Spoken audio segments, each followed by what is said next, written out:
தளபதி விஜய் அவர்களுடைய ரசிகர்கள் அதீத உணர்ச்சி வயப்பட்ட நிலையில இருக்கிறாங்க. இவங்க ரசிகர்கள் அப்படிங்கிறத தாண்டி தொண்டர்கள் அப்படிங்கிற இடத்துக்கு வந்துட்டதாக இன்னும் நமக்கு கிடைக்கல. ஏன் அப்படின்னா அவங்க நடந்துக்கிற விதம் அப்படிங்கிறது அந்த அளவுக்கு இருக்குது. அதைத்தான் இந்த வீடியோவில் பார்க்க போகிறோம். என் பாசத்திற்குரிய அனைத்து உள்ளவங்களுக்கும் என்னுடைய அன்பான வணக்கங்கள். தளபதி விஜய் அவர்களை பொறுத்த வரைக்கும் அவர் நடிகராக இருக்கிற வரைக்கும் எந்த சிக்கலும் இல்லை. மிஞ்சி போனால் என்ன, ரசிகர்களுடைய பணம் விரயமாகும், அல்லது எப்பயாவது ஒரு தடவை கட் அவுட்டில் பாலாபிஷேகம் பண்ணுறேன் அப்படி இப்படின்னு சொல்லி எங்கேயாவது ஒரு அசம்பாவிதம் நடக்கும்.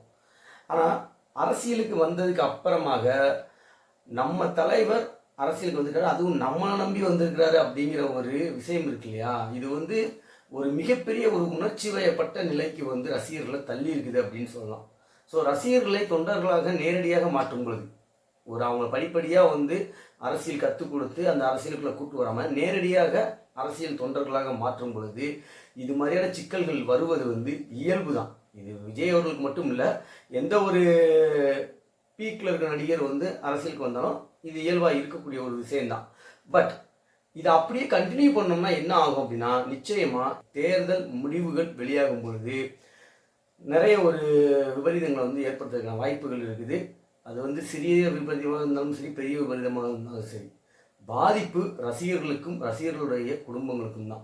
ஸோ இந்த இடத்துல விஜய் அவர்கள் தெளிவான ஒரு முடிவை எடுக்கணும். ஏன்னா இது நாள் வரைக்கும் அவர் மீது இருக்கக்கூடிய குற்றச்சாட்டு பெரிய அளவில் என்ன இருக்குது அப்படின்னா, மற்றவங்களை பற்றி அவர் கவலைப்பட மாட்டார். அதே நேரத்தில் ஏதாவது ஒரு விஷயம் நடந்தால் கூட அதை வச்சியும் அவர் அனுதாபத்தை தேர்றது, அரசியல் பண்ணுறது, இந்த மாதிரியான விஷயங்களில் ஈடுபடுறாரு அப்படிங்கிற மாதிரியான ஒரு தாட்டு தான் இருக்குது.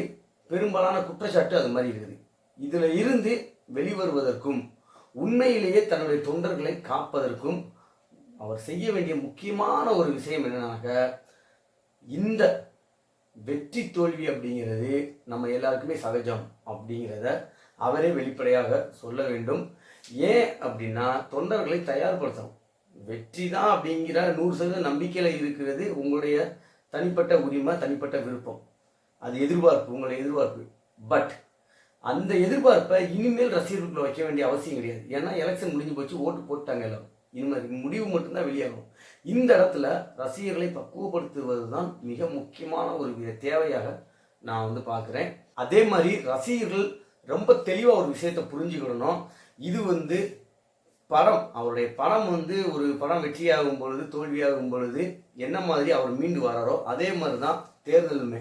ஒரு எலெக்ஷனில் போயாச்சு அப்படின்னா அடுத்த எலெக்ஷனில் பார்த்துக்கலாம். அதை நம்ம மனசில் ஏற்றிக்கணும். ஒரு நாணயத்திற்கு 2 பக்கங்கள் இருக்கிற மாதிரி எல்லா விஷயத்திலையுமே, எல்லா பாதையிலையுமே வெற்றி தோல்வி அப்படிங்கிறது இருக்க தான் செய்யும். அந்த வெற்றி தோல்வியை நம்ம சகஜ நிலையில் ஏற்றுக்கொள்ளணும் அப்படிங்கிற ஒரு வேண்டுகோளை வச்சுக்கிறேன். இந்த நிறைய பேர் சொல்லிக்கிட்டு இருக்கிறாங்க, நான்லாம் அது நம்ம வாயால் சொல்லக்கூடாது, ஆனால் அந்த அளவுக்கு ரொம்ப ஒரு படிப்பறிவு பெற்ற மக்களே இந்த மாதிரி பேசுறது அப்படிங்கிறது வேதனைக்குரிய ஒரு விஷயம். அப்போ என்னத்தை படித்தாங்க அப்படிங்கிற மாதிரி இருக்குது.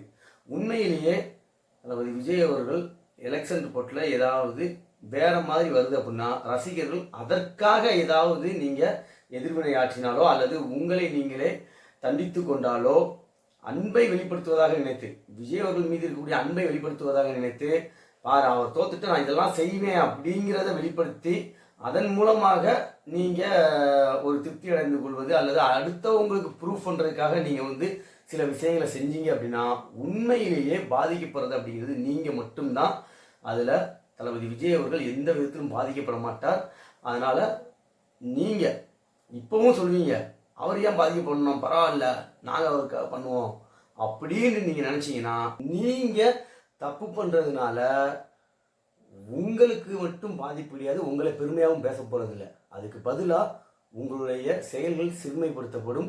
உங்களுடைய தலைவர் நீங்கள் யாரின் மீது அன்பு இருக்குதுன்னு காமிச்சிக்கிறதுக்காக, யாருக்கு சப்போர்ட்டாக இருக்கணுன்ற காமிச்சிக்கிறதுக்காக, இல்லைன்னா இந்த மாதிரி நடந்தால் நாங்கள் இப்படி பண்ணுவோண்டான்னு சொல்லி ஏதாவது ஒரு தேவையில்லாத வேலை செஞ்சீங்க அப்படின்னா அது முழுக்க முழுக்க உங்களுடைய தலைவராகிய தளபதி விஜய் அவர்களை தான் முழுமையாக பாதிக்கும். அந்த பாவமும் அவரை தான் போய் சேரும், அந்த பழிச்சொல்லும் அவரை தான் போய் சேரும்.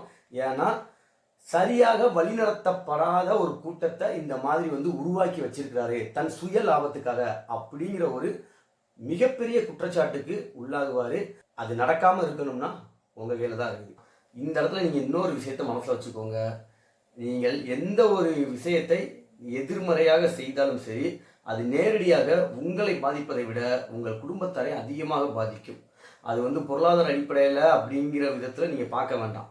உண்மையை சொல்லணும் அப்படின்னா, நீங்கள் ஒரு தவறு பண்ணீங்க அப்படின்னா, சார் பிள்ளையை எப்படி வளர்ந்துருக்காங்க பாரு அப்படிங்கிற ஒரு வார்த்தையை தான் சொல்லுவாங்க. ஒழுங்காக சொல்லி கொடுத்து வளர்த்துருந்தா இந்த மாதிரி ஆயிருக்குமா அப்படின்னு தான் சொல்லுவாங்க. யாரும் வந்து உங்களை வந்து பெருசாக சொல்ல மாட்டாங்க. பிள்ளையை கண்டுக்காமல் விட்டாங்க, அதனால் இப்படி ஆயிடுச்சு. பிள்ளையை வந்து கண்டிக்கலை, அதனால் இப்படி ஆயிடுச்சு. பிள்ளையை வளர்க்க தெரியாமல் வளர்த்துட்டாங்க, அதனால் இப்படி ஆகிப்போச்சு.